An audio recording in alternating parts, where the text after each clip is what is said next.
2 meses y medio que nuestros templos han sido cerrados y haciendo una autoevaluación durante esta pandemia, hubo muchas cosas que en lo personal me llamaron poderosamente la atención. Y una de ellas fue el gran miedo que surgió en muchísimos cristianos. Y aclaro, en cristianos, porque yo entendería que el miedo le ocurriera a muchos ateos, a personas que no creen en el Señor, que no han nacido de nuevo. Pero a mí me sorprendió mucho en las redes sociales, en gente que me he cruzado en algunos llamados, aterrorizados, llenos de pánico, muertos de miedo a contagiarse. Y aclaro, entre paréntesis, no estoy haciendo una apología a no cuidarse. Yo mismo fui el que hace unas semanas dije, el protegerse, el ponerse un tapaboca, el lavarse las manos, etcétera, es como hoy ponerse el cinturón de seguridad cuando te subes al automóvil. Yo no estoy diciendo que eso esté mal. Lo que a mí me sorprendió mucho es el terror, el miedo, un miedo casi desmedido. A veces ponemos una foto en internet o en las redes ayudando a la gente y me aparecen cientos de recomendaciones de cristianos. Dante, no te toques la máscara. Ay, no te toques la cara. Ay, no te acerques tanto a la gente. Cuídate, Dante, necesitamos pastor para rato. Porque Dante no mandás a otro. Ya está, no salgas más, no tenés nada que demostrar. Pero con miedo. Uno me puso, no te arriesgues más, no le lleves comida a la gente, manda a otro. Y yo me pregunto si no es lo mismo que le dijeran al Señor cuando se le acercaban a los leprosos, no los toques. Imagínense al Señor diciéndole, no me estoy comparando con el Señor. En todo caso estoy comparando la iglesia con Cristo, cada uno de nosotros. Imagínense a la gente diciéndole, Jesús, no toques a los leprosos, no, mejor órales de lejos, a ver si nos agarra lepra a los 12 discípulos y no se cumple el propósito. ¿Por qué no lo mandas a Judas? ¿No? Cuando yo veo eso, digo, me sorprende el miedo, el terror, porque no es 1, 2, 3, que uno dice, bueno, son gente aislada. No, es un patrón. De cada 100 comentarios, 90 y tantos son cuídate, no salgas a la calle, quédate adentro, no te toques la máscara, ¿por qué te rascaste la oreja? No te toques la nariz. A mí me sorprende muchísimo, lo cual muestra, es la punta del iceberg, muestra que hay un miedo enquistado. Otros buscando teorías de conspiración, asustados por los ovnis, porque los perros ladran de noche, porque la NASA confirmó que había platos voladores, por avispas que vienen de China, por el microchip que nos va a ordenar Trump que todos nos pongamos, y si no es Trump es Bill Gates. Otros diciendo ya viene Cristo, es inminente, no hay nada más que hacer, nos tenemos que dejar morir. Entonces yo he visto con gran sorpresa una iglesia pequeña, una iglesia pusilánime, aterrorizada por las noticias de CNN y por las cifras diarias de muertos. Alguien dijo, un mundo temeroso necesita una iglesia sin temor. Un mundo temeroso necesita una iglesia sin temor. Y esta iglesia, la que surgió, por lo menos la que se ve, es una iglesia con mucho miedo. Cuando hablo de la iglesia en general. Particularmente no hablo de una denominación en particular. Yo hablo de toda la iglesia de Cristo. Leía que algunas iglesias estos días de California, de aquí, de este estado, pretenden abrir sus templos aún en contra de la ley, porque quiero aclarar a las otras partes del mundo que abrir las iglesias aquí es ilegal. Nosotros lo hicimos en primera instancia antes que lo pidieran, pero tomamos la decisión el miércoles y al otro día jueves el gobernador dijo las iglesias deben cerrar, es ilegal convocar un gentío. Así que no podemos abrir las iglesias, todavía no tenemos permiso legal para hacerlo. Literalmente los pastores son detenidos, hacen que la gente no se pueda congregar, pero varios pastores, estaba leyendo alguna noticia por allí, varios pastores de California, algunos de ellos demandaron al gobernador de California y dijeron vamos a abrir a fin de este mes, quiera o no quiera el gobernador. No sé si la noticia es verdadera o falsa, pero me comuniqué con varios colegas y algunos están dispuestos a abrir las iglesias. No hay problemas con las iglesias pequeñas, de poquita gente. El problema son las mega iglesias, las que convocan mucha gente, como en el caso nuestro de River Arena, ¿no? Y luego me envían un video de cómo sería el protocolo del Ministerio de Salud, al menos en los Estados Unidos. Creo que es en todas partes del mundo. Me dicen, vamos a abrir a fin de mes. Y yo dije, bueno, no es que esté a favor de estar en contra de la ley. Dije, pero bueno, si todas las iglesias, principalmente las más grandes, deciden abrir sus puertas, supongo que el gobierno tendrá que reaccionar a eso. No es una, no son dos, son todas. Pero luego, insisto, me mandan el protocolo de cómo va a ser. O sea, cómo la iglesia se puso de acuerdo, se está poniendo de acuerdo con el Ministerio de Salud para poder abrir las puertas. Y ahí me enteré que solo sería la tercera parte de la membresía los que pudieran entrar. O sea que si abrimos las puertas de la arena, tendríamos que nada más entrar la tercera parte, ni siquiera la mitad de la gente. O sea, nosotros que somos varios miles, tendríamos que sentar un promedio, no sé, pienso como gran cantidad, unas 300 personas separadas por 2 asientos alrededor, 2 asientos para adelante, 2 asientos para aquí, 2 asientos para aquí, ya ni siquiera uno, y 2 asientos para atrás. O sea, las iglesias pequeñas no tendrían mayor problema. Quien tiene menos de 100 miembros divide, supongo, el domingo en 5 servicios y la hace de 20. Pero en nuestro caso, no podríamos decidir quiénes entran y quiénes no. ¿Cómo hacemos para decirle, bueno, usted va a entrar a las 10 de la mañana, usted va a entrar a las 11:30, usted va a estar No puede salir la gente a la mañana a adivinar a qué servicio va a entrar. Deberíamos hacer mínimamente 15 a 20 servicios por domingo, lo cual sería imposible, no alcanzan las horas del día. Pero tampoco la logística, no es que yo no quiera trabajar. Los que me conocen saben que yo soy trabajador y si tengo que hacer 30 cultos los hago. El tema es que no alcanza, la logística es imposible. ¿Cómo hacemos que entren 300 personas, queden 1000 afuera porque tampoco se pueden quedar afuera? Sería un caos. Aquí los supermercados, las tiendas están marcadas hasta los pasillos. ¿Quién va para aquella mano y quién viene en la mano contraria? O sea, uno no se puede cruzar con los carritos ni en los pasillos de un mercado. Así que ni siquiera podríamos tener las filas, no nos permiten tener filas afuera. Sería un caos también el estacionamiento. No está permitido en este nuevo protocolo, por razones obvias, la escuela dominical. Nos dicen, la escuela dominical, imposible, este año no habrá escuela dominical. Yo no sé cómo serán otras iglesias, pero aquí las familias tienen muchos niños. Tenemos niños. Las familias tipo son de 4, de 5 chicos, de 2 bebés, niños de todas las edades. Aquí albergamos por servicio de 600 a 700 niños por servicio. O sea que estaríamos hablando de 1.500 niños aproximadamente que no pueden entrar. ¿Qué hacen los padres?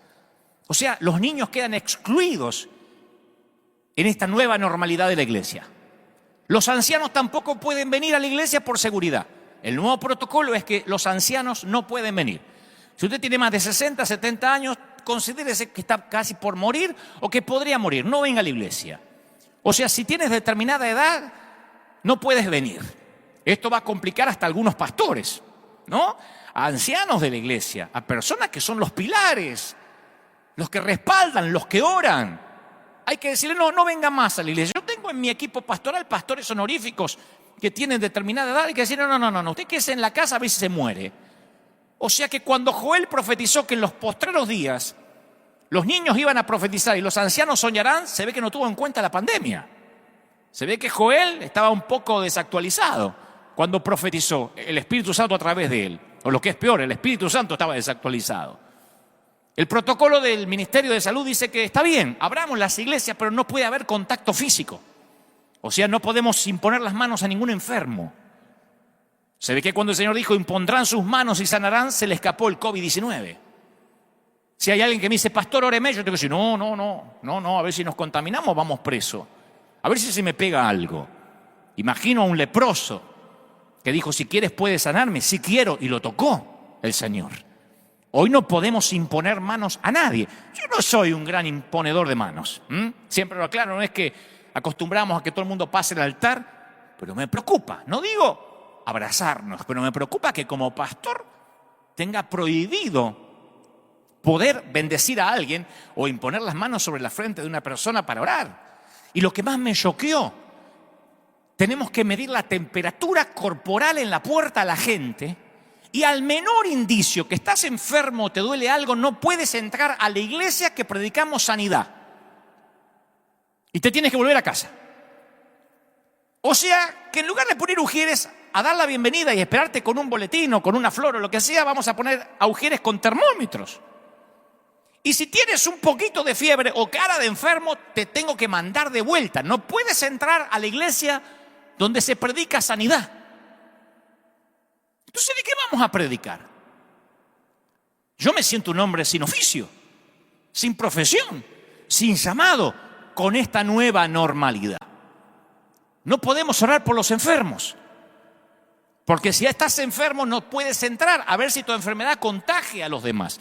Esto puede sonar una rebeldía, una apología. No, yo estoy diciendo porque bajo estas condiciones River Church no quiere, no queremos, no va a funcionar. Estoy esperando a ver qué van a hacer con los equipos grandes de fútbol, de básquet, de handball, con las grandes corporaciones multimillonarias que manejan millones de dólares, porque aún así ellos no pueden operar. Jugarán sin gente, no sé cómo lo van a hacer, como ya empezó en Alemania, pero así no puede funcionar una iglesia, porque que nos digan que no podemos orar por los enfermos, que si está enfermo se tiene que pegar la vuelta, que los niños y los ancianos no pueden entrar, es como decir, vuelve el fútbol pero sin pelota. Vuelvan pero sin Biblia. Esa es la peor persecución de la historia. Esa es la conspiración abierta. Esto sin contar que debemos adorar a Dios todo el servicio y hasta predicar con tapabocas. Y el coro tiene que estar todo separado. Los cantantes con tapabocas. Los músicos separados con un acrílico, como en jaulas de acrílico. Y limpiarnos, claro, los zapatos con cloro en una palangana en la puerta. Si creen que estoy exagerando, Dios sabe que no. Punto por punto es el nuevo protocolo si queremos abrir la iglesia. Y muchos pastores dicen, ok, abramos la iglesia. Con todos esos protocolos, no oremos por los enfermos, no tengamos contacto físico, separemos a la gente, cantemos con tapabocas. Mi pregunta ahora es, ¿qué haría el Señor? Ahora sí hay que preguntarse qué haría el Señor. Porque cuando nos dijeron, tomen precauciones, cuando nos dijeron, esperen porque esta pandemia va a llegar a su pico, hay que bajar la curva, todos obedecimos porque somos ciudadanos de bien. Pero cuando eso se transforma en miedo, el miedo lleva o deviene en control. El miedo permite el control del César. Y yo me pregunto si no estamos dándole al César lo que es de Dios. Se decía que el César era divino en los tiempos del Señor. Las monedas romanas tenían acuñada la imagen del César. Y la inscripción decía Divi Filius, o sea, decía Hijo de Dios. La inscripción de la moneda decía que el César era el Hijo de Dios. Y cualquier israelita consagrado no llevaba esa moneda, porque violaba el mandamiento de no tener imágenes forjadas lejos del Dios que está en los cielos. Y Herodes puso de sumo sacerdote a un colaboracionista, a alguien que estaba inherente al poder, y Roma guardaba la llave del lugar santísimo del templo, y el sacerdote tenía que ir a pedírsela a Roma para entrar una vez al año. Se nos escapa este detalle. Herodes guardó la llave del templo. El gobierno trató de poner bajo llave a un reino que ellos no podían gobernar. Herodes quiso poner, bueno, lo intentó, poner bajo llaves a un reino espiritual. Y un día se acercan al Señor y le dicen, maestro, esto que siempre vienen con las preguntitas trampa. Sabemos que eres un hombre íntegro y que enseñas el camino de Dios de acuerdo a la verdad, que no te dejas influir por nadie. Primero, como dicen en mi país, le doran la píldora, ¿no? Le pasan la manito para querer tocar el ego del Señor, no sabiendo que el Señor ya sabía lo que ellos cavilaban en sus corazones. Sabemos, Señor, que tú no te fijas en las apariencias, así que danos tu opinión. ¿Está permitido pagar los impuestos al César o no? No es simplemente una pregunta técnica, como aquí en Estados Unidos pagamos al IRS, en Argentina le pagamos a DGI, en España le pagamos a Hacienda. No. Aquí había algo más profundo. Un tal Judas, no el Judas que aparece en la Biblia, no los Judas que lleva el nombre, uno de sus libros lleva el nombre, un libro lleva su nombre, ni tampoco el traidor, otro Judas, había hecho una revuelta por los impuestos cuando Jesús era jovencito. Y Roma lo crucificó con sus 2000 seguidores, dejando las cruces como advertencia de los que se negaban a pagar los impuestos. Así que si Jesús decía sí, paguemos al César, se declaraba como un saduceo, como un colaboracionista, como parte de la integración. Si decía no, Roma tenía disponible otra cruz. Y entonces el Señor dice, hipócritas, ¿por qué me tienden trampas? Muéstrame la moneda para pagar el impuesto. No se pierdan ese detalle. Un detalle que se nos suele escapar. Jesús dijo, muéstrame la moneda, no la conocía. No tenía esa moneda. Porque no creía que el César tenía derecho a que se lo adorara. Y menos una moneda que dijera Hijo de Dios. Y es ahí cuando dice la declaración que iba a cambiar el mundo. Denle al César lo que es de César y a Dios lo que es de Dios. Y cuando Jesús dijo eso, a diferencia de lo que se cree, que estaba intentando quedar bien con uno y con el otro, como decimos en la jerga, con Dios y con el diablo, porque algunos creen que Jesús ahí, bueno, quedó en la mitad, cumple con Dios y cumple con el gobierno. No, ese es el Jesús domesticado por Hollywood, a pedido de ciertas religiones que necesitaban a alguien que compitiera con Gandhi o con el Dalai Lama. Cuando él dice dar al César lo que es del César y dar a Dios lo que es de Dios, en realidad le estaba firmando su sentencia de muerte. Porque para Roma, decir que había cosas que no eran del César era traición, todo era del César. Roma, el imperio, se adueñó hasta del templo y de la llave del templo. El imperio dijo, como tenían que entrar al templo, que se tenían que lavar con cloro los pies, que tenían que sacar los niños, que los viejos que los dejen morir en la casa, que los viejos ya no vuelvan a la iglesia, que canten con tapaboca, que se separen, que no se queden mucho tiempo, que no se aglomeren y cojo con lo que van a hablar. Porque en el imperio todo era del César, o por lo menos eso intentaba. Así que en este caso yo tengo que decirle al imperio, la iglesia no es de ustedes. La iglesia no es del imperio, ni del imperio americano, ni del imperio latinoamericano. La iglesia no es del Ministerio de Salud Mundial. La iglesia no pertenece a ninguna organización. La iglesia le pertenece a Cristo. No nos pueden decir cuál va a ser la nueva normalidad. No me pueden prohibir orar por los enfermos. Si yo tengo que volver a abrir las puertas de la iglesia impidiendo que los enfermos entren aquí, yo no tendré iglesia. Predicaré de otra forma, saldré a las calles. Pero no podemos tener una iglesia e impedir a la gente enferma que entre para que el sano no se contagie. Proverbios 29:18 dice, el temor del hombre pondrá lazo. Y un lazo es una trampa. Isaías 51:17 nos amonesta. No temáis afrenta de hombres, ni desmayen por sus ultrajes. ¿Quién eres tú para que tengas temor del hombre, que es un mortal, y del Hijo del Hombre, que es como heno? ¿Ya has olvidado a Jehová tu Hacedor?, pregunta el Señor. Una pregunta retórica. Y el Señor me mostró esta semana que este temor de la iglesia ante esta pandemia es el resultado de la falta de otro temor, el temor a Dios. Porque servirás y obedecerás a quien temes. Si le temes al hombre, le sirves a él. Si le temes a Dios, le sirves a Dios. Pero tú no puedes temerle a Dios si le temes al hombre, porque no puedes servir a dos señores. Por el otro lado, no tendrás miedo del hombre si le temes a Dios. El temor a Dios ha estado ausente en cualquier sermón que hayamos oído recientemente. Díganme en un solo sermón que hayan oído en los últimos años acerca literalmente del temor de Dios. Es más, creo que esa ausencia del temor de Dios es lo que contribuye al desastre de este mundo y que está este mundo descendiendo rápidamente día a día como lo estamos viendo. Hasta la expresión temor a Dios hace años, cuando yo era chico, solía ser común y halagadora. Mi mamá decía, los nenes míos tienen temor a Dios, no harían nunca una cosa así, tienen temor a Dios. Era una frase halagadora. Ahora parece casi incomprensible para nuestra cultura actual. No lo enseñamos hace casi medio siglo y no lo estamos enseñando ahora. Esta generación casi no usa la frase temor de Dios. Por eso tienen tanto pánico a otras cosas. Porque el mismo Dios que nos invita a ir con toda confianza ante su presencia también espera que agrademos a Dios adorándolo con santo temor y reverencia, porque nuestro Dios es un fuego consumidor. Es un fuego que todo lo consume. Hebreos 12:28. El temor de Dios no es una doctrina muerta del Antiguo Testamento, del Dios malhumorado de Génesis a Malaquías. Si amas a Dios, solo le temerás a Él. Tu temor de Dios fagocitará todos los otros temores pequeños. A mí me duele mucho escuchar cuando la gente habla de Dios como si Dios fuera su asistente personal.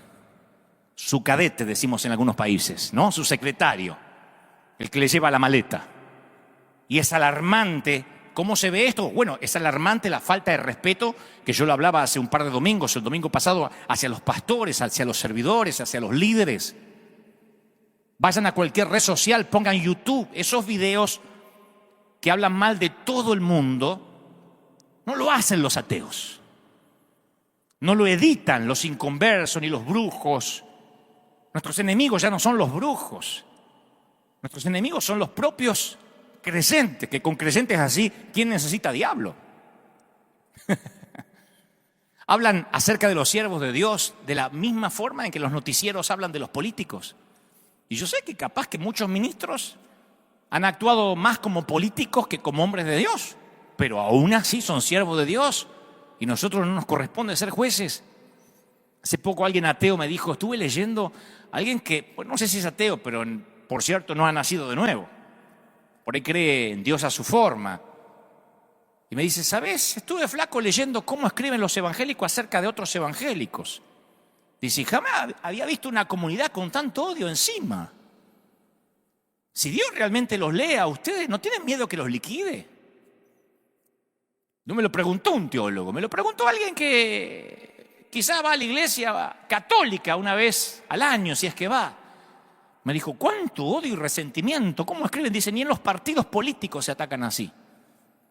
Un ateo sorprendido me hizo acordar aquella historia del pastor que oraba para que se cerrara la licorería que estaba cerca de la iglesia.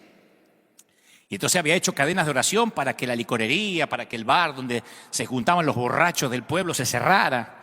Y cada vez que pasaba el pastor, imponía las manos así y decía, ciérrate en el nombre del Señor, consúmete en el nombre del Señor, aún delante del dueño ateo, que salía, lo insultaba y el pastor decía, esto se va a cerrar, oraba de la vereda de enfrente.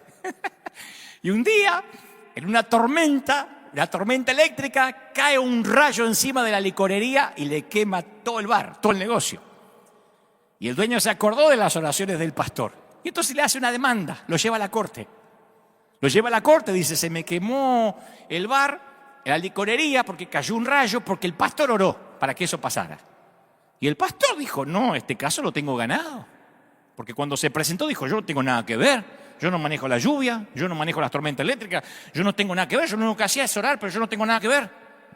Y el juez dijo, esto es increíble. Tengo ante mí a un ateo que cree en el poder de la oración y a un pastor que no cree que su oración haya producido algo.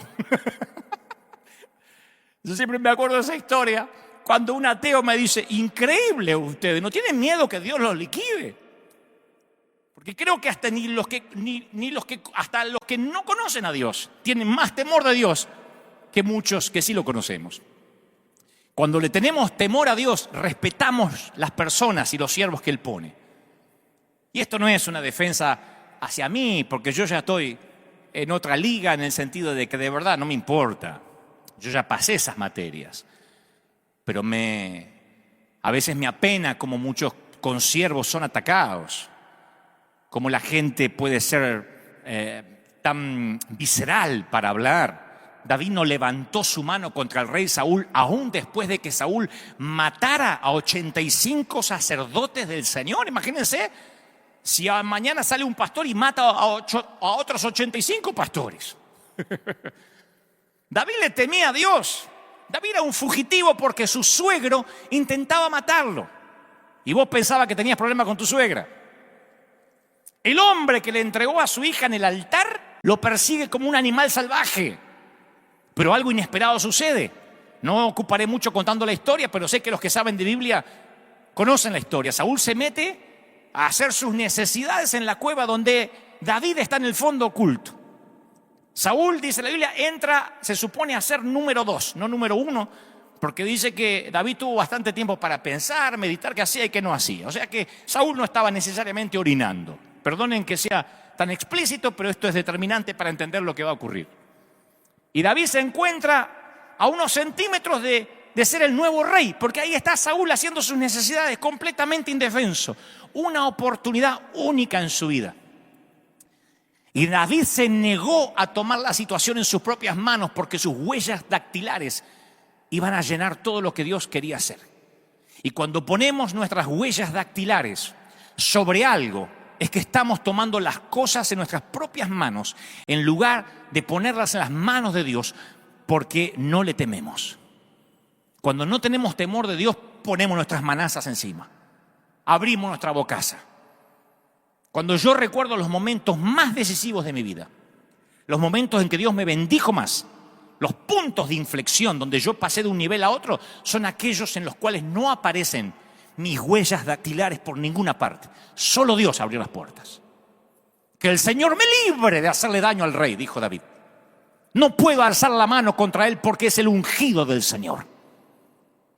David no respetaba tanto a Saúl, sino la unción que había caído sobre él.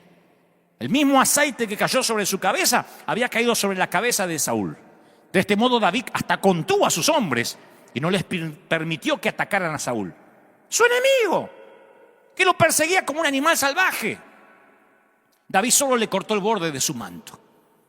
Y ese momento es tan épico como cuando enfrentó a Goliat. Esto debería estar en las ilustraciones de los libritos de la escuela dominical.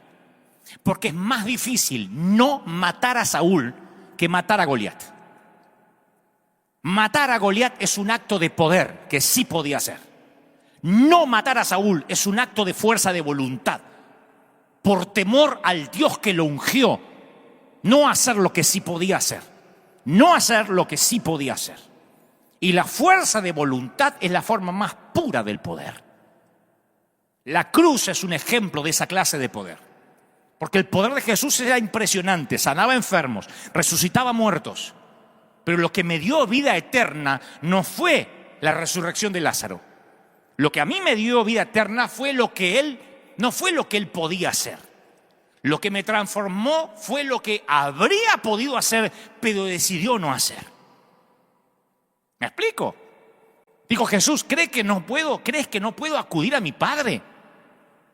Y al instante no pondría a mi disposición más de 12 legiones de ángeles. Una legión romana era una unidad militar que constaba de 6.000 soldados. Jesús estaba diciendo que si quería, hacía así, y su Padre le mandaba 72.000 ángeles a su favor.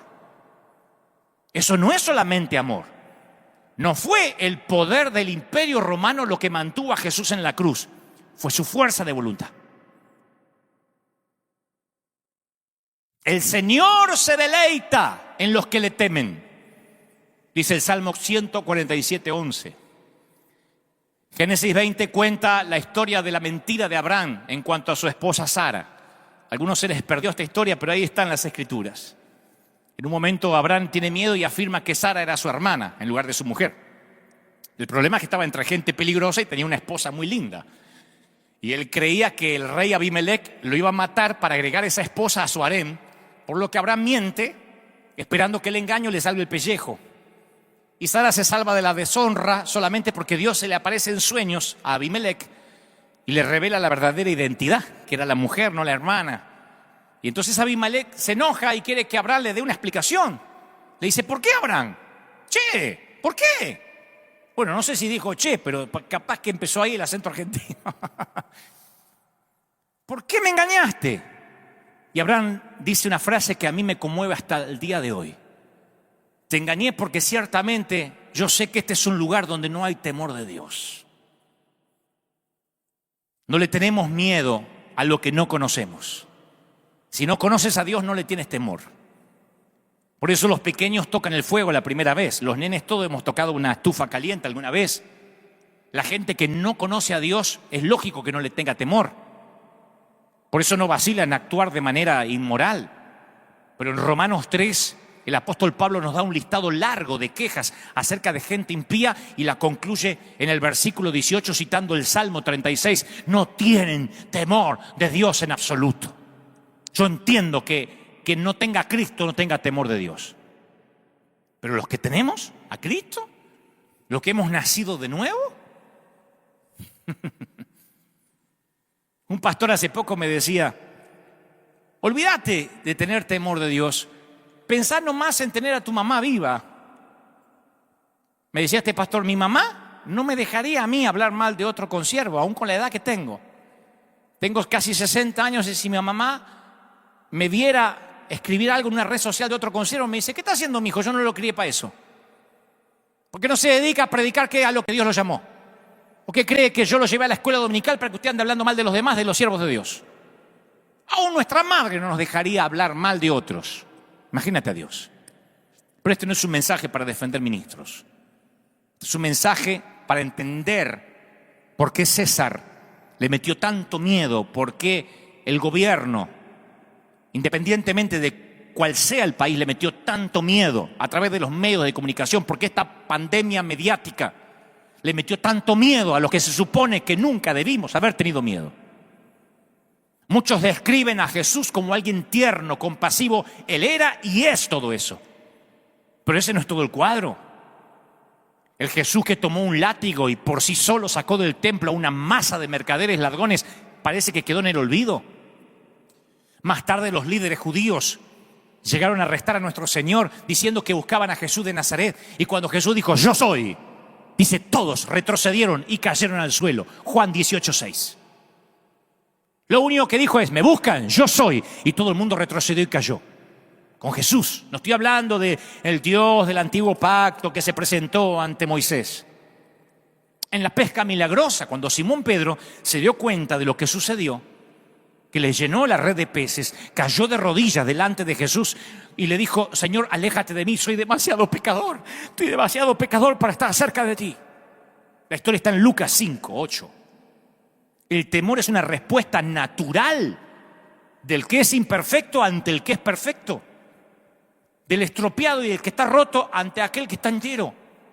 Del que está contaminado ante el puro. Del impotente ante el poderoso.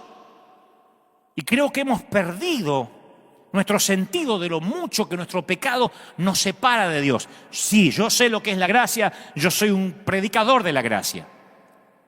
Pero no nos olvidemos que cuando nos encontramos ante Él, es como tener un cuerpo encorvado, envejecido, manchado, y tener que estar desnudo frente a la persona más bella que existe. Este es el punto, señores. Cuando tememos a Dios, nuestro temor hacia otras cosas y personas comienzan a disminuir. Los temores grandes, aunque tengan nombre de pandemia y nos den la cifra de muertos todos los días como si fuera la cotización de la bolsa, los temores grandes hacen que los temores pequeños desaparezcan siempre. Podemos pasar nuestros días preocupándonos por una multitud de boberías, pero deja que la palabra cáncer se mencione en la misma oración con tu nombre y todas las ansiedades diarias desaparecen en la nube de un temor más grande. Dios, por supuesto, no es una fuerza malévola como el cáncer. Pero eso significa que cuando nuestros temores menores son absorbidos por el temor a Dios, nuestra vida cobra seguridad. Cuando otros temores toman la prioridad por encima de Dios, es cuando nos metemos en problemas. Si algunos cristianos le tuvieran el 10% de temor a Dios que yo he visto que le tienen al COVID-19, no estaríamos ni preocupados. Si escribieran con la misma vehemencia en las redes, ¡wow! Sigan predicando, no dejen que ese alma se pierda, vayan por él, con la misma vehemencia que dice, arréglate la máscara, te vas a morir, con la misma vehemencia. Imagínense el 10% del temor a Dios que le hemos tenido o que le han tenido al COVID-19, ya hubiésemos dado vuelta al mundo entero para Cristo. Eso es lo que le ocurrió a los israelitas que vivían durante la época de Isaías. Escucha la palabra de Dios para ellos. ¿Les tienen miedo a estos ídolos? Dice Isaías 57:11, ¿les producen terror? ¿Por eso me han mentido y se han olvidado de mí y de mis palabras? ¿Ya no me temen? Al perder su temor a Dios, la nación de Judá había llegado a tener temor a dioses paganos. Y sí, si uno no le tiene temor a Dios, le puede tener temor y miedo y pánico a 3 gotas de moco. Te lo aseguro. Porque yo provengo de una casa que luchamos con la rubiola, con la varicela, con la papera, con fiebres de todo. Yo pasé por todas las enfermedades como la mayoría de los que me están mirando en América Latina. Y a veces te vacunaban y a veces no te vacunaban. Pero la vieja te imponía las manos y decía en el nombre del Señor, por la sangre de Cristo. Y a vivir. Nunca había mi vieja con el pánico, ni aún teniendo cáncer. Ella confiaba en un Dios que podía sanar. Ahora están pensando algunos, ¿pero es posible amar a Dios y tenerle temor al mismo tiempo? Sí. ¿Qué requiere el Señor tu Dios de ti? Requiere que temas al Señor tu Dios, dice Deuteronomio 10:12. Que vivas de la manera que le agrada, que lo ames y que lo sirvas con todo tu corazón y con toda tu alma. Y esta combinación de amor y de temor captura nuestra reacción a dos atributos de Dios: gracia y verdad. Gracia es valorada cuando conoces la verdad. Si no conoces la ley, no valoras la gracia. Pablo trata a ambos en ese episodio de Romanos donde dice: fíjate en que Dios es bondadoso, pero también es severo.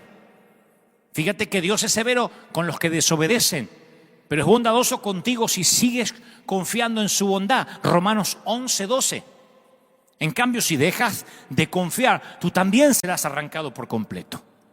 O sea que no hay contradicción, no hay dicotomía entre los actos simultáneos de amor y de temor.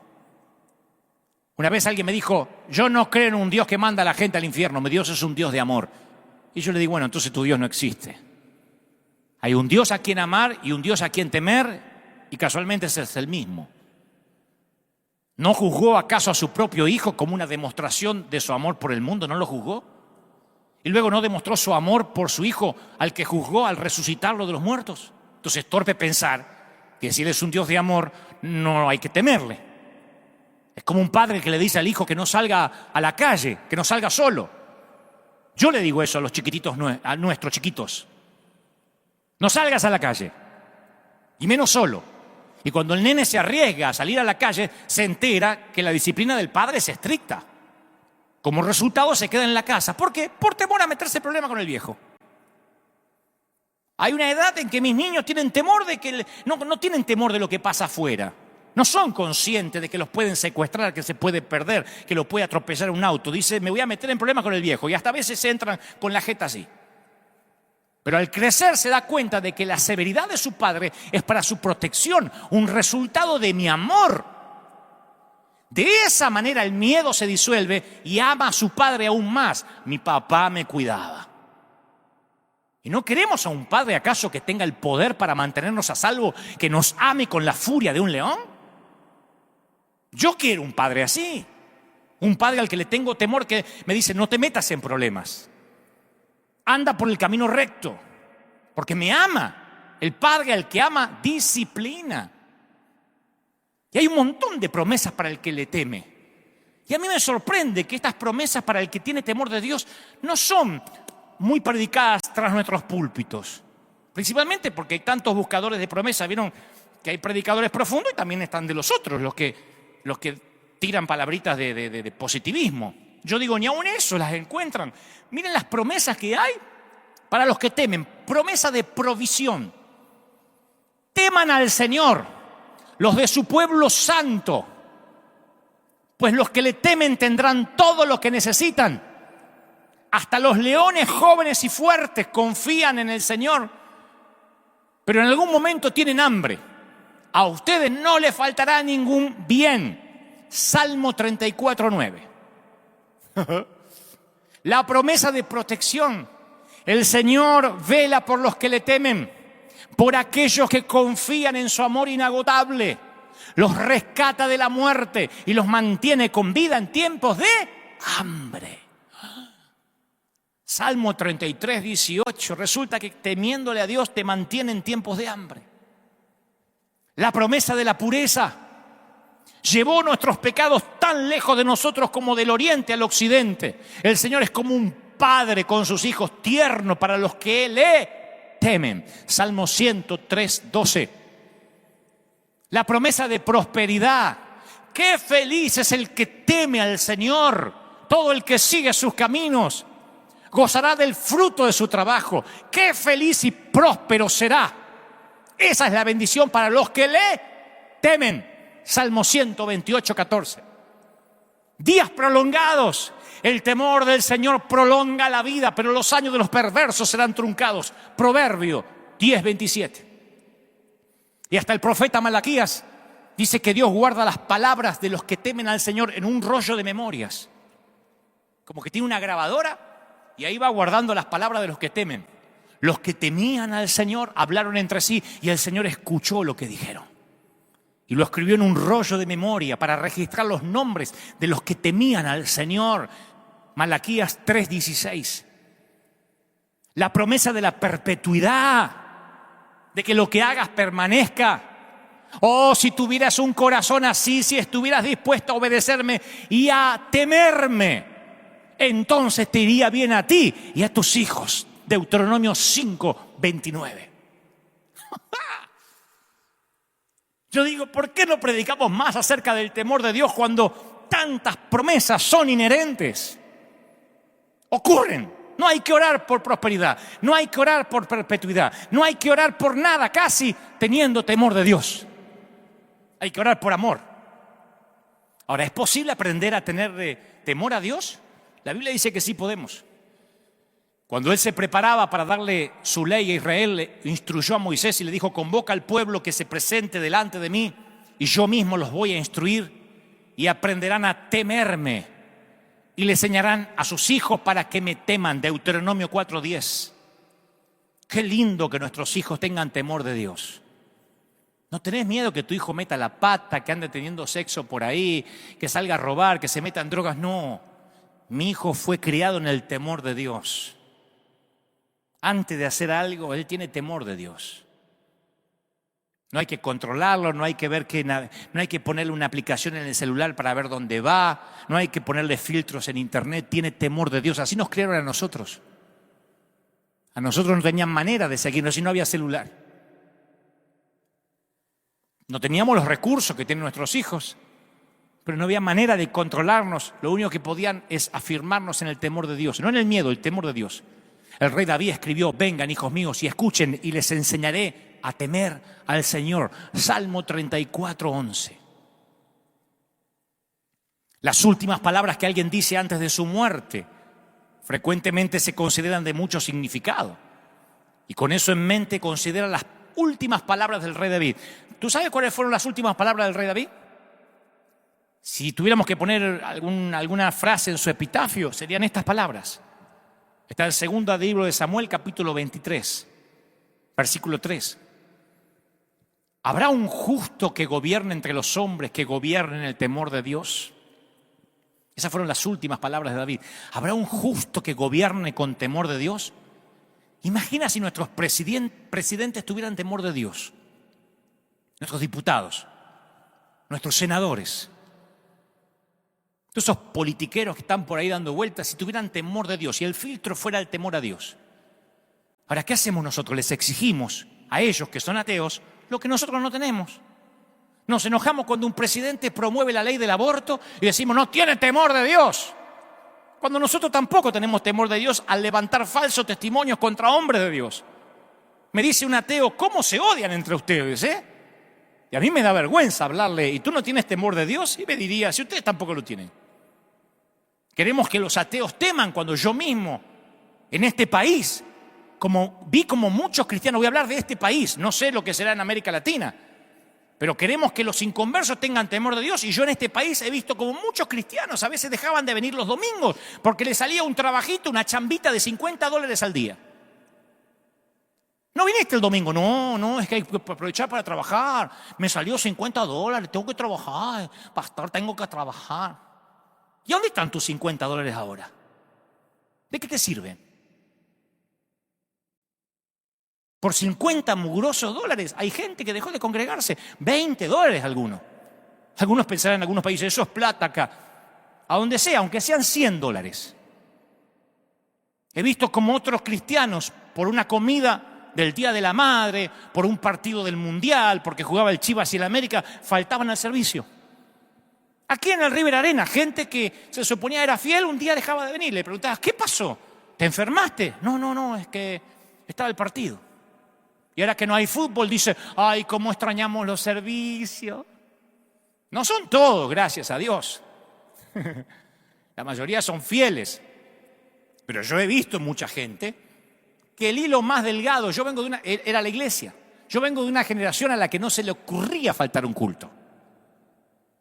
Yo vengo de una generación que te tomabas 3, 4 colectivos o buses o como se diga para ir a congregarte con lluvia. Estuvieras enfermo, no. Ahora el nene tiene una tosecita y el hilo más delgado es la iglesia.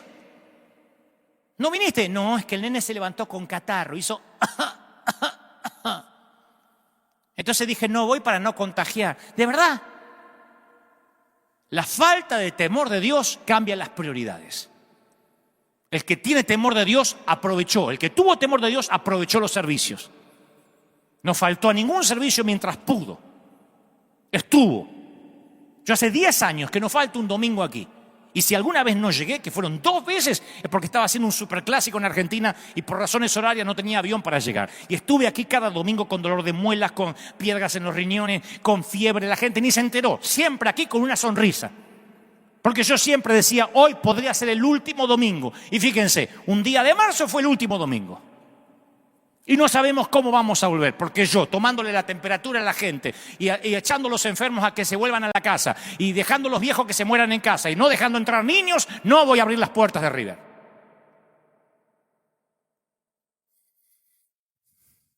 Te sorprendería saber que ese temor que estoy hablando de Dios jugó un papel importante a lo largo de la historia de la iglesia. Las épocas de espectacular avivamiento espiritual siempre se iniciaron con una renovación del temor a Dios. Vemos evidencia de esto en Hechos capítulo 5. Un hombre y su esposa traen una ofrenda de una parcela de terreno que habían vendido. No era la cantidad total que habían recibido de la venta, pero ellos quisieron que pareciera de esa forma. Nadie les pidió traigan el total. Hubiesen dicho trajimos la mitad de la venta y quedaban como señoritos ingleses. Pero los tipos dijeron, traemos la mitad y vamos a hacer de cuenta que traemos todo para parecer buenos ante la vista de otros creyentes. Y honraron la apariencia sobre la verdad. Y no tuvieron temor a Dios, le tenían temor al hombre, al líder. Trajeron la ofrenda, mintieron y cayeron muertos. Está en el Nuevo Testamento, en la nueva dispensación de la gracia. Murieron porque mintieron en la presencia de la gloria de Dios. Y dice, y vino un gran temor sobre toda la iglesia y sobre todos los que oyeron estas cosas, Hechos 5:11. No estoy enojado. Nada más estoy transmitiendo lo que creo Dios puso en mi corazón.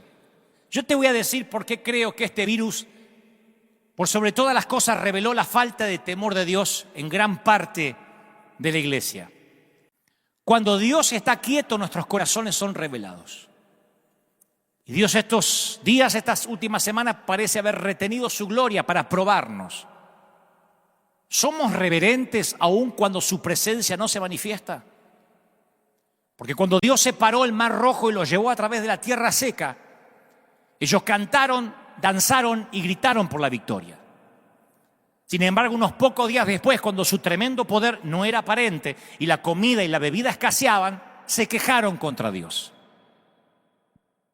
Llegó una suerte de pandemia, de hambre, como va a venir ahora, Aquí en Estados Unidos hay casi 30 millones de desempleados y estoy hablando de uno de los países, se supone, más poderosos del mundo. Prepárate, iglesia, porque viene una pandemia de hambre. Ya hay una pandemia de suicidio, de femicidios.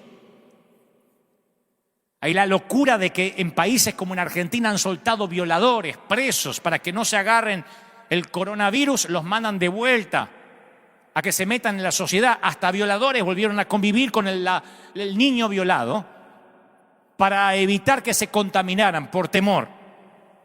Lo que se viene es mucho peor de lo que hemos vivido. Esto es un ensayo, una prueba. Muchas veces me dijeron, estos días me dijeron, ¿será que esto es un ensayo para lo que va a venir? El nuevo orden mundial. Ni necesitamos ser tan escatológicos. Ni necesitamos buscar los símbolos de Juan en Patmos. Esto se ve claro como el agua. Hemos llegado algunos de nosotros a ser como niños caprichosos que no tienen reverencia por sus padres. Y si nosotros no crecemos en el temor del Señor, corremos el riesgo de llegar a tratar como algo común las cosas que Él considera santas, como Ananías y Zafira, esta pareja que murió por tomarse como ordinario las cosas que eran puras. Y todos nos hemos convertido expertos en la bondad de Dios. Yo soy un gran predicador Cuando digo gran no es que sea bueno comparado con otros, digo un predicador que usa mucho su dialéctica para hablar de la bondad de Dios. Pero no solo la bondad de Dios es la que hay que considerar. Una persona que solo considera las bondades y la gracia de Dios abandona el temor y le gana el orgullo y la mundanalidad.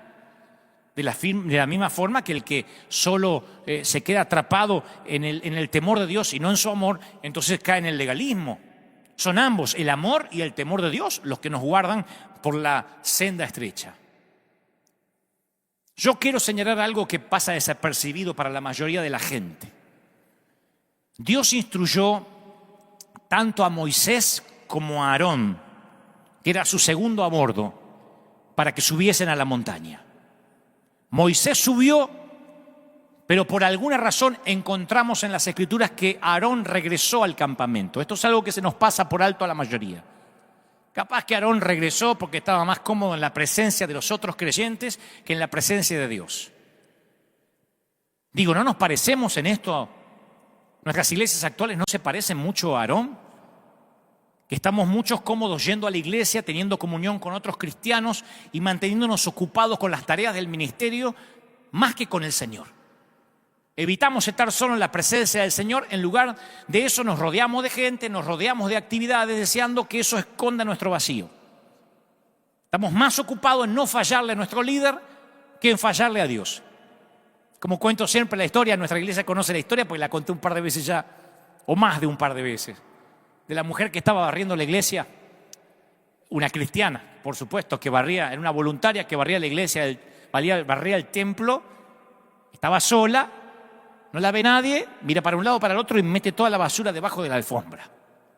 Y se escucha una voz fuerte que dice, yo vi lo que hiciste. Y la mujer aterrada grita, ¿quién es? ¿Quién es? Y le dice, soy Dios. Y la mujer dice, ay, qué susto, pensé que era mi apóstol. Yo pienso que Aarón tendría el síndrome de esta barredora. Ay, pensé que era el pastor. Pensé que le iba a fallar al líder. Menos mal que era Dios. Y Josué, por el otro lado, tenía un corazón que buscaba a Dios. Quería estar tan cerca de Dios como le fuera posible. Permaneció al pie de la montaña por 40 días mientras Moisés estaba con Dios. Estuvo tan cerca como pudo, sin llegar a donde solo Moisés y Aarón habían sido invitados. Y mientras que Josué esperaba en la montaña, el pueblo en el campamento crecía en inquietud. Porque cuando uno se queda en estos momentos de pandemia, crece la inquietud. Claro, estaban en una tierra extraña. Su líder se había ido por más de un mes y Dios no se había revelado todavía. Entonces empezaron a cuestionar a Dios, a Moisés. Viendo, dice la Biblia, el pueblo que Moisés tardaba en descender del monte, se acercaron a Aarón. A Aarón, el segundo a bordo de Moisés. Mirá lo cara rota que eran estos tipos. Pero acá hay un cara rota peor, un cara de piedra peor. Se acercan a Aarón y le dicen, mira, Moisés está tardando mucho, ¿por qué no nos haces dioses? Para que vayan delante de nosotros, porque este varón que nos sacó de Egipto ya no va a volver y no sabemos qué le haya pasado. La historia está en Éxodo 32. Claro, ahora Dios estaba quieto y la verdadera naturaleza de los que no tenían temor a Dios quedó expuesta. Porque fácilmente podemos temer a Dios mientras Él está haciendo milagros y demostraciones de su poder. Con iglesia llena somos todos Messi. O el Chicharito. O Suárez, qué sé yo. Con la iglesia llena todo el mundo dice, ¿cuánto están contentos? ¿Cuánto están felices? Y a su nombre, dígale que está a su lado. ¡Aleluya! Todos están llenos de poder. Con templos cerrados cambia la cosa. Dios está buscando por aquellos que son temerosos de Él cuando aún no perciben su poder, cuando los templos están cerrados, como los niños que obedecen a sus padres cuando sus padres no lo están mirando. ¿No es esa la verdadera obediencia? Cuando nadie está alrededor para verificar. ¿No es la obediencia que nos pedían nuestros padres? Mi mamá me decía, pórtese bien cuando yo no esté, porque si usted se porta mal, la que pasa vergüenza soy yo. Mamá estaba más interesada en que yo me portara bien cuando ella no estaba que cuando estaba presente. Porque eso hablaba de ella, que me había criado bien. Y ahora parece que Dios desapareció. Está en la montaña con Moisés. O parece que Dios desapareció dio vuelta la cara y nos permitió la pandemia. Dios le dice a Israel: no he guardado silencio desde tiempos antiguos y ustedes nunca me han temido. Isaías 57:11. En otras palabras, cuando la gente no lo veía mostrarse asombrosamente, actuaban como que Él no estaba ahí. Y yo he visto, y ustedes también, a muchos en esta pandemia, actuar como que Dios no está acá, o que está durmiendo la siesta, o que a Dios se les descontroló todo. El silencio de Dios de hace casi más de 2 o 3 meses expuso las verdaderas motivaciones del corazón y la legitimidad de cierta gente. Es una pandemia, mientras se enfrentan las pruebas, no en un servicio ungido, cuando un verdadero creyente es revelado. Y noten lo que hizo el cara de piedra Aarón. Aarón le dijo: bueno, tráiganme todos los zarcillos de oro, lo que está en las orejas de las mujeres, los hijos, tráiganmelo. Entonces todo el pueblo apartó los zarcillos de oro que tenían en sus orejas, lo que tenían en las muñecas, se lo trajeron a Aarón y él le dio forma, dice la Biblia, de buril, e hizo un becerro de fundición. Entonces dijeron: Israel, estos son sus dioses que los sacaron de Egipto. ¡Aarón! ¡Aarón! ¡Che! ¡Aarón! Porque se nos va eso de la Biblia, como que el becerro lo hizo un ateo endemoniado. ¡Aarón! El copastor. Dijo: acá tienen el becerro que lo sacó de Egipto. ¿De verdad? Con el botín de Egipto hicieron un ídolo fuera de la bendición de Dios. Pero aún es más alarmante que Aarón, el que no fue a la montaña, hizo el ídolo, le dio forma. Y Aarón le dio forma. Había sido el vocero de Moisés. Había estado parado al lado de Moisés, había visto cada plaga de Egipto, cada milagro. Y ahora le tenía temor a la gente y le dio lo que ellos querían. Le temió más al hombre que a Dios.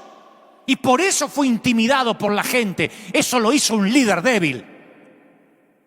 Cuando fue confrontado por Moisés y Moisés le dijo: te dejaste intimidar, ¿saben lo que dijo este? Respondió Aarón: no se enoje, mi señor. Tú conoces que el pueblo es inclinado al mal. Me dijeron: haceme un Dios que vaya delante nuestro. Y yo dije: ¿tienen oro? Sí. Y bueno, me lo dieron, lo eché en el fuego y salió este becerro. Lo querés matar al tipo. Salió el becerro. O sea que tirás oro en el fuego y se arma un becerro solo. El tipo no tomó responsabilidad por lo que había hecho. Estaba atrapado en el temor al hombre. Salió este becerro. Los líderes que temen al hombre retrocederán y le darán a la gente lo que quieren en lugar de lo que necesitan. Se convierten en presas fáciles para la intimidación. El hombre que teme a Dios solo está preocupado por lo que Dios dice acerca de él. El hombre que teme al hombre está más preocupado por lo que el hombre dice acerca de él, más que por lo que piensa Dios. No, es que no queremos ofender a la gente. El reino de Dios no es una democracia, es un reino. Por eso es el reino de Dios, no es la republiqueta de Dios. En algún momento vas a ofender a alguien, solo asegúrate que ese alguien no sea Dios. Quizás los hombres de David se ofendieron porque David no mató a Saúl cuando lo tenía en la cueva ahí, haciendo número 2 y posiblemente estreñido de vientre. Porque tuvo tiempo hasta de cortarle parte de su túnica. Pero David dijo: yo no voy a tocar al ungido. Saúl solo quería cuidar su reputación. Eso fue aquello que los diferenció siempre con David. Hay 2 versículos que reflejan la inseguridad de Saúl. Dice Samuel 14, primera de Samuel 14:35. Y luego salió Saúl y construyó un altar al Señor. Fue el primer altar que levantó y el último. Una sola vez le reconoció que las victorias que tenía eran de Dios. Al capítulo siguiente, al capítulo 15, cambia todo. Capítulo del primer libro de Samuel, capítulo 15, dice: y Saúl salió a Carmel y se levantó un monumento. Un capítulo atrás el tipo levantó un altar a Dios. Un capítulo después se levantó un monumento para él. En algún momento Saúl dejó de construir altares a Dios para comenzar a construir altares a sí mismo. ¿Me permite que te haga una pregunta franca, porque yo me la hago también? ¿Le estás edificando altares a Dios o estás levantándote altares o monumentos a ti mismo? ¿Qué reputación te importa más? ¿La tuya o la de Dios? Un conocido predicador dijo alguna vez, si yo no me atribuyo la gloria, tampoco voy a tener que cargar con la culpa. Es una manera maravillosa para ser líder. Así, yo tengo muchos defectos, pero así yo lidero acá hace 10 años. Yo no me hago cargo. Si la gente deja de venir, si la iglesia no es mía, la iglesia es de Cristo. Yo no se la tuve que devolver, nunca la tuve. Así que no me adueño ni de los que no vienen, ni me adueño de los que sí vienen. No me asigno los aplausos, ni las derrotas, ni los abucheos. Por eso las críticas no me hacen nada, porque los aplausos tampoco me hacen nada. La mayor de las libertades consiste en darnos cuenta que no tenemos que demostrarle nada a nadie, solo a Dios. Fue eso lo que hizo de David un hombre conforme al corazón de Dios. Y tal vez sea ahora que dejemos de atribuirnos los méritos para también dejarnos de atribuirnos las culpas. Tal vez sea la hora que dejes de tratar de demostrarle a la gente que vales y que se lo empiezas a demostrar a Dios.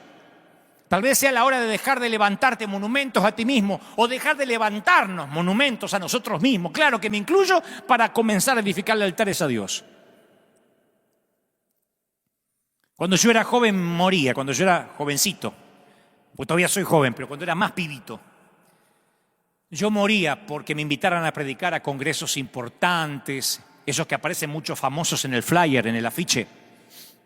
Mi meta era llenar la agenda de invitaciones en todo el mundo. Imagínate, tenía 22 años, 21 años y estaba con todos los titanes de la fe. Me sentía Justin Bieber entre los cantantes consagrados. Entonces yo quería fabricar oportunidades y todo lo que fabricamos con nuestras huellas dactilares nunca viene con la garantía de Dios. Pero Dios comenzó a trabajar en mí para crucificar mis motivaciones. Yo quería levantar sin querer monumentos en vez de altares a Dios. Y cuando Dios empezó a sacrificar mis motivaciones, yo dejé de estar buscando oportunidades y fue cuando esas oportunidades me empezaron a buscar a mí, hasta la fecha. Y me acuerdo que estaba en un congreso gigantesco con muchos oradores en cierto país, y cuando estás en un congreso como esos, tus motivaciones son puestas a prueba. En el juego de las comparaciones, mientras mejor le vaya al otro orador, peor te vas a ver tú. Mientras peor predica el otro, mejor te ves tú. Es espantoso, pero si el otro dice, no estuvo tan bueno, me gustó más Dante, es como que eso te acaricia el ego. Si dice, Dante estuvo bueno, pero el que vino después, ¡qué unción! Entonces, si eres inseguro, te toca, ¿no? Yo siempre, sin querer, no quería que al otro le fuera demasiado bien. No que le fuera mal, porque tampoco le vaya muy bien, porque me dejaba mal parado, yo estaba empezando. No me gustaba estar a la sombra de alguien. Y codiciaba los elogios de la gente por mi inseguridad. Y recuerdo que luego de una oratoria en un gran congreso, pasa detrás mío un ungidísimo hombre de Dios que luego nos hicimos amigos y hasta me terminó invitando a su congregación en su país. Pero pasó detrás mío y me destrozó. Me liquidó. Faltaba que dijera Dante Miguel Gebel. Dijo, esos muchachitos argentinos que se creen chistosos y esto y lo otro. Tú puedes hacer muchos chistes de suegra, pero si no tienes el poder de Dios, me liquidó. No sé si en el espíritu, en la carne, pero me liquidó. Y el anfitrión que me había invitado estaba sentado al lado mío. Me acuerdo que me pone la mano en las rodillas y me dice, flaco, no te preocupes, estas cosas pasan. Ya vas a aprender. Menos mal que aprendí cuando tenía 21. Y ahora que tengo 3 ahora que tengo unos años más, ya aprendí. La raíz del temor del hombre es el amor a uno mismo. Cuando amas tu vida, buscas salvarla. Entonces serás intimidado por cualquier cosa que te amenace. Otro orador, una cuarentena, un virus, lo que sea. Una persona que le teme al hombre ofenderá al único que no ve a fin de no ofender a los que sí ve. Ofenderá al único que no ve a fin de no ofender al que sí ve. Jesús exhortó, amigos, no tengan miedo o temor a los que matan el cuerpo, porque nada más pueden hacer. Ahí está, ese es el versículo clave para la pandemia. No tengan temor a los que matan el cuerpo, porque es lo único que pueden hacer. Yo les enseñaré a quién deben temer, Lucas 12:4. Temed a quien después de haber quitado la vida tiene poder para echarte en el infierno. Sí os digo, a ese temed.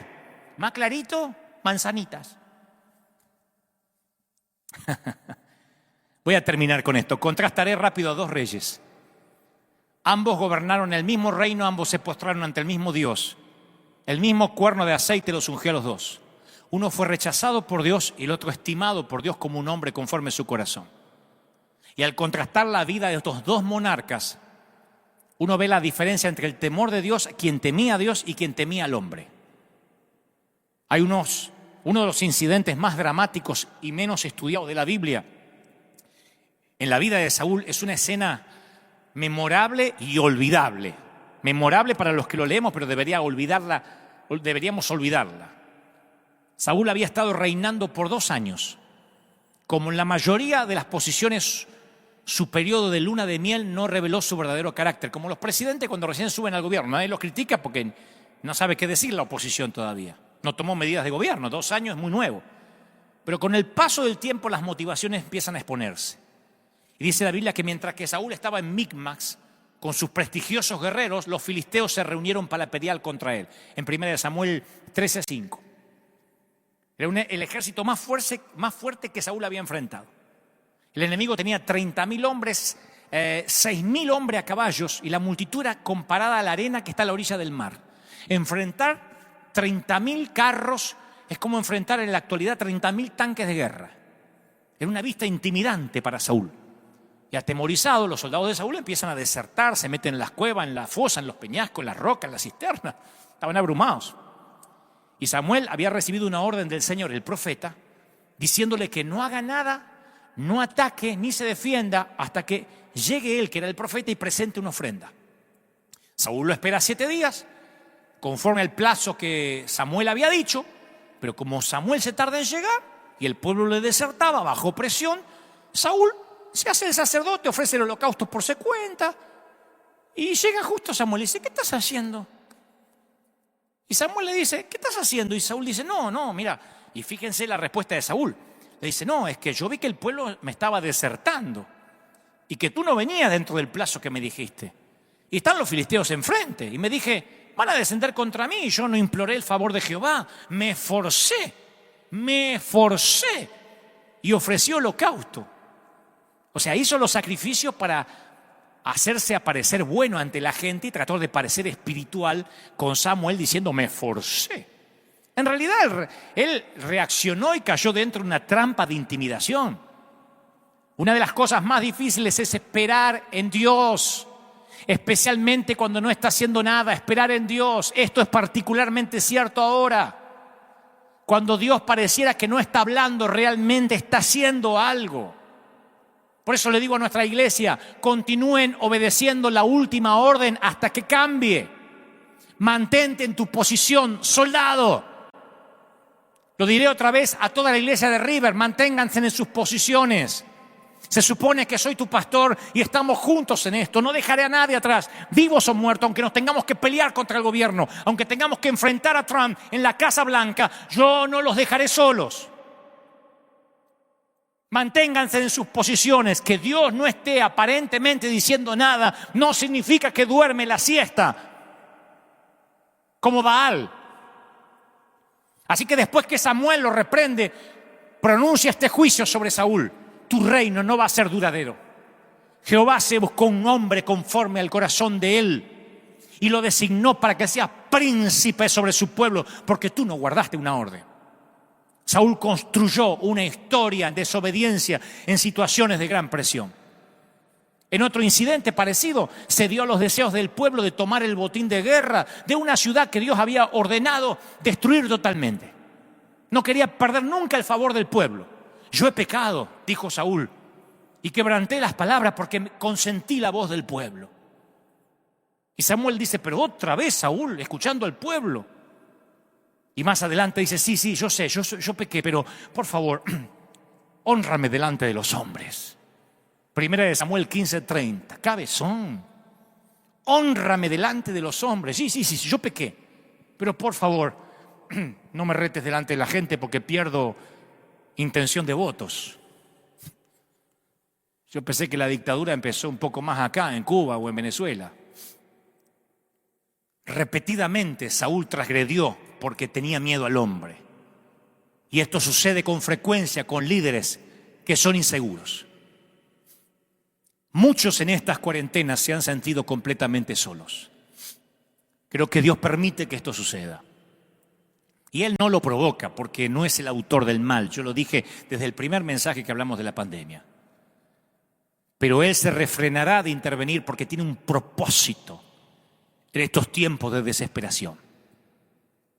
Y a propósito del César en los tiempos de Roma, yo estuve pensando mucho qué vamos a hacer como River. Porque yo me considero un hombre que teme a Dios. Entonces tuve que ver en las Escrituras, en los tiempos de Roma, cuando el Señor dice al César lo que es del César y a Dios lo que es de Dios. Lo dijo cuando eso era una declaración de guerra, porque todo se suponía era del César. Había tres maneras de reaccionar ante el gobierno del Imperio Romano. Los celotes, que decidieron rebelarse, ir contra la ley. Ellos querían derrocar a los romanos por la fuerza, eran terroristas, disidentes del gobierno de facto. Y los metían presos por faltar a la ley y no impactar a nadie. Yo no voy a ser un celote en este tiempo. No me voy a hacer meter preso. No voy a permitir que por una torpeza mía, por infringir la ley, termine arruinándose un propósito divino. No en este momento. O había otra manera de reaccionar en los tiempos de Roma, los esenios. No se los menciona en la Biblia, pero en los libros históricos se los reconoce a los esenios como la comunidad que se retiró por completo para tener una vida de pureza. Dormían en cuevas, tipo los menonitas. Eran austeros, creía que ellos iban a heredar el reino a través de la pureza. Tampoco impactaron a nadie. El Señor no fue un esenio, y yo tampoco pretendo ser uno, no me voy a retirar. Yo no voy a correr y meterme en una cueva hasta que esto pase. Estaban los saduceos, la tercera manera de reaccionar, que se integraron al sistema muertos de miedo. Ellos estaban interesados en el reino, aquí y ahora, lo que podamos. Si no puedes vencerlos, únete a ellos.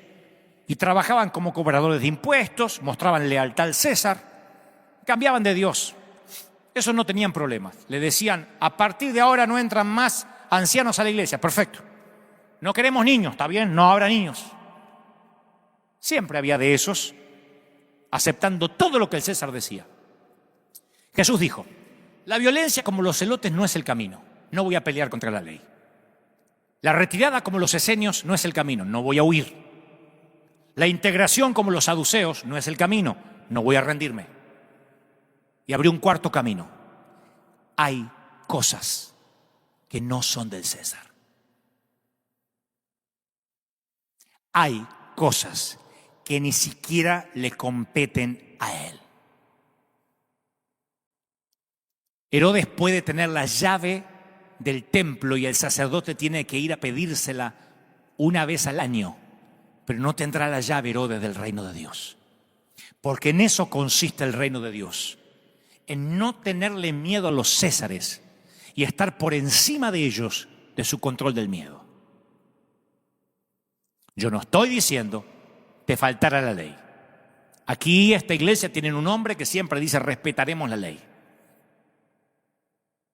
Pero yo no voy a predicar en las condiciones que el César quiere que yo predique. Yo voy a pelear por los derechos del reino de Dios. Esto no es una republiqueta, esto es el reino. Hay un monarca y hay un rey. Y no es la primera vez que voy a pelear. Porque cuando llegamos a esta arena, se levantaron todos los políticos que tenemos aquí al frente, en el City Hall. Se levantaron todos los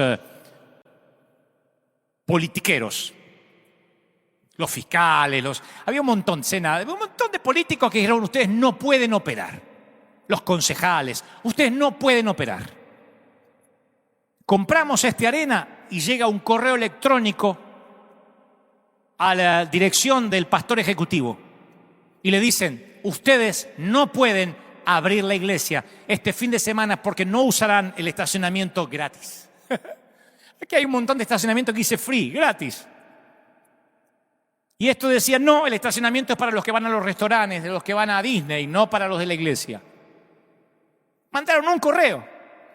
Y entonces El bufete de abogados dice, ustedes no van a poder operar porque le dijeron que no pueden operar. Yo digo, ¿cómo el César va a decir a dónde estacionar la gente? Si fuera un estacionamiento privado, lo entiendo. Estacionamiento gratis. Le digo, ¿qué pueden hacer? Y podrían enviar la seguridad. ¿Y qué? ¿Reprimirnos? ¿Dispararnos? ¿Tirarnos gases lacrimógenos porque venimos a adorar a Dios? ¿De verdad? ¿A los hispanos? ¿Serían capaces de discriminar a 8.000, 10.000 hispanos que se vienen a juntar acá para bendecir la ciudad, que salen a dar de comer a la gente, que reparten 10.000 a 15.000 juguetes los fines de año en Navidad, que reparten pavos, 10.000 pavos en Día de Acción de Gracia a la gente que sale a alimentar a los pobres? ¿Nos van a discriminar? Llamo a todos los noticieros y les digo, ¿nos están discriminando por ser hispanos? ¿De verdad? Bueno, tal vez no hagan eso, pero podrían poner un cartel no estacionar. ¿En dónde? ¿En un estacionamiento que dice libre? ¿En un estacionamiento que dice gratuito? Y peleamos. Y nos pusieron cartelitos y corríamos los cartelitos. No infringíamos la ley, simplemente no seguíamos la estupidez caprichosa de un César. Porque yo sí respeto la ley. No tengo problema de parar en un stop a las 3 de la madrugada. Pero no caprichos del César que decide ponerse en su moneda hijo de Dios y hay que adorarlo. No todas las cosas son del César. Y el reino de Dios no es del César. El reino de Dios no es del César. Entonces yo los incito a una revuelta en oración, a un ayuno dirigido a algo, a una oración dirigida, no solamente ayúdanos que no me agarre el coronavirus, me juró con tu sangre los dinteles de la puerta, no tengas miedo. Y no me escriban más, que no me arriesgue más, porque yo prefiero en todo caso morir ayudando a la gente, porque Dios me llamó a predicar, a servir, no a ocultarme, muerto de miedo, con la cola entre las patas. Me voy a poner la mascarilla, me voy a poner los guantes, lo hago. Pero si algo hago mal o me contagio igual, habrá sido un placer combatir en el ejército de Dios. Hasta los samuráis dicen que no hay deshonra en la derrota. Ni siquiera hay deshonra en una buena derrota. Pregúntenle a los mártires de la iglesia si consideraban deshonra el dejarse ejecutar, decapitar, crucificar a causa de Cristo. Iglesia, levantémonos en oración. No sé qué harán los otros consiervos, si pondrán cloro en la puerta, si le tomarán la temperatura a los enfermos, si no dejarán entrar los viejos y los niños. Nosotros vamos a operar cuando podamos operar de la manera en que Dios nos mandó a operar. Y si no nos permiten operar con una multitud, si yo no puedo imponer las manos a los enfermos aquí, si tengo que echar a los enfermos que no entren, entonces cerraremos el templo y yo saldré a las calles. Y haremos otra vez las iglesias bajo los árboles, porque así empezamos nosotros, así nos forjamos. Nosotros nos hicimos fuertes, éramos esclavos y nos transformamos en soldados en el desierto, señores. Desierto es mi segundo nombre. Yo no le tengo miedo al desierto, soy un piloto de tormenta. Así que no me van a poner condiciones ridículas. La gente se está suicidando, divorciando, los hijos están cayendo en depresión profunda, los adolescentes están a punto de suicidio, hay una ola y una nube de depresión en las casas y han decidido que la iglesia no es primera necesidad. Si la iglesia no es primera necesidad, no me digan que el fútbol lo es. No me digan que la licorería lo es. En este país Target no es primera necesidad, pero lo es la iglesia. Lo es la iglesia. Y River Arena es un templo que ha sido abierto 24 horas, 7 días a la semana, 365 días al año y no ha cerrado y no va a cerrar si alguien quiere buscar consejería. Está bien, nos reunimos multitudes. Pero escúchame, César, el reino de los cielos no es tuyo. Tú no entiendes de esto. Yo estoy por sobre ti, porque yo sirvo al rey, porque yo soy un embajador del Rey de Reyes. Y voy a acatar las normas gubernamentales, no las normas de las cuales no hay precedente ni jurisprudencia. No hay precedentes. ¿Sabían que cuando esta pandemia empezó, nosotros salimos a la calle sin preguntar? Algunos dirán, ¡qué locura! Pero yo dije, si ponen cuarentena, me consta que hay gente rica que vive de los ahorros. Que hay gringos que dicen, tendremos que echar mano a los $100,000 guardados para la universidad de la niña. Pero me consta los hispanos que viven al día, del cheque a cheque. Acá en la iglesia hay gente que corta el pasto, hay gente que limpia, hay gente que trabaja en un taller mecánico y los mandaron 40 días, 50 días, 60 días sin trabajar. ¿Qué come la gente?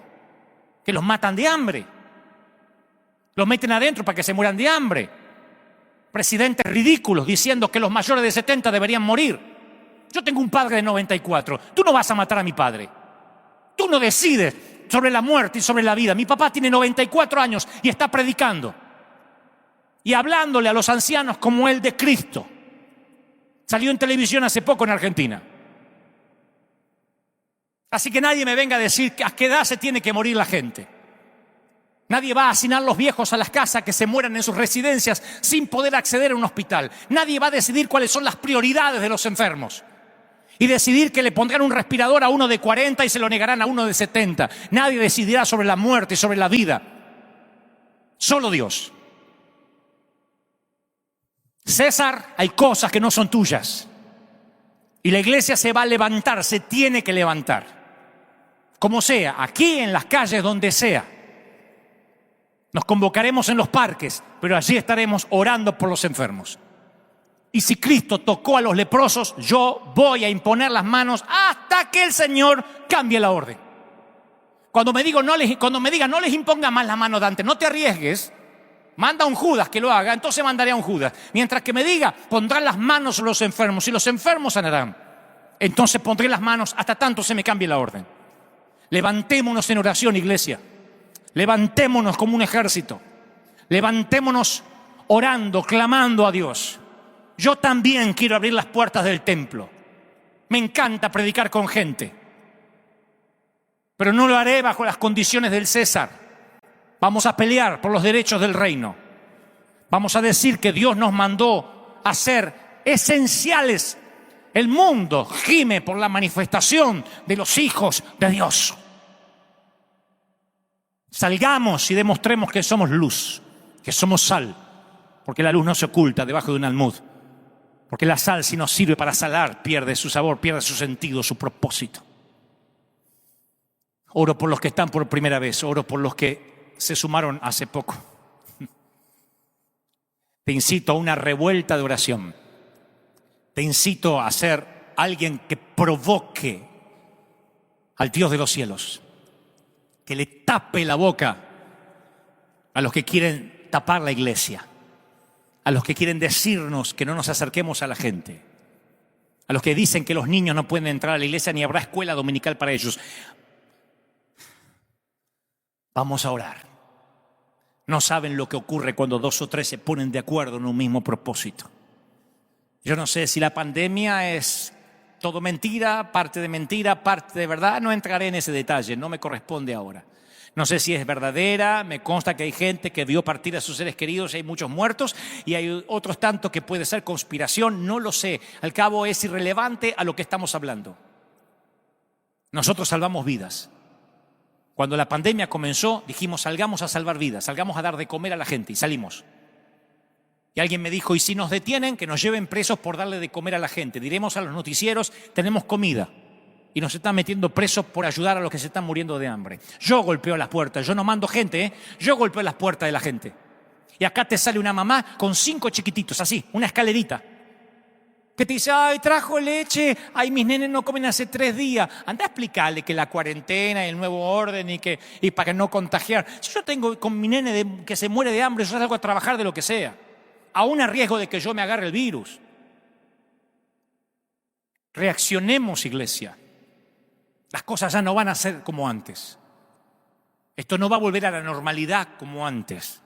El mundo ha cambiado tal como lo conocemos. Y si nosotros le tenemos temor al hombre, nunca le tendremos temor a Dios. Pero si le temes a Dios, no le tienes miedo a más nada. Padre, gracias por esta mañana. Bendigo tu salida, tu entrada, tu acostarte, tu levantarte. Gracias por estar ahí, Suelto esta palabra profética a los rincones del mundo, a las 4 esquinas del mundo. Suelto esta palabra para que un viento de otra parte llegue, para que la gente reaccione.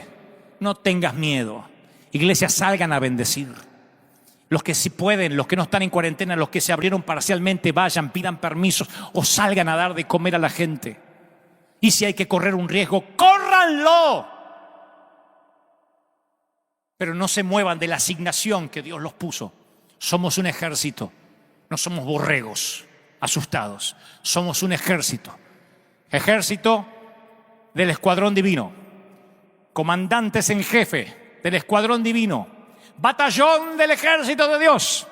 Firme, no aflojen. No se muevan de ahí hasta nuevo aviso.